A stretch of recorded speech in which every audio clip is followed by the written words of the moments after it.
Gamitan natin ng 7 speed. 7.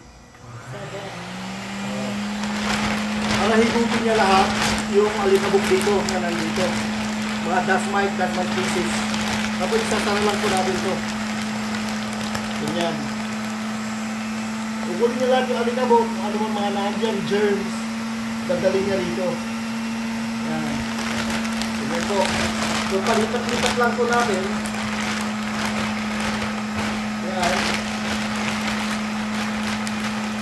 Para may kutsyon na malinis siya, hindi na natin pinalalagay sa mga para hindi siya masira. Lalo may unan, punta na lang ang lalabahan. Punta lang natin, susupin na po lang yan. Mga 10-15 minutes, mga 10 minutes na sa tatlong unan, okay na yun. Kasi kung halimbawa na pinis na yun, pinis ko naman siyang ganunin, yan, ganun siya. Tanggalin mga ano niya, higutin niya lahat yan.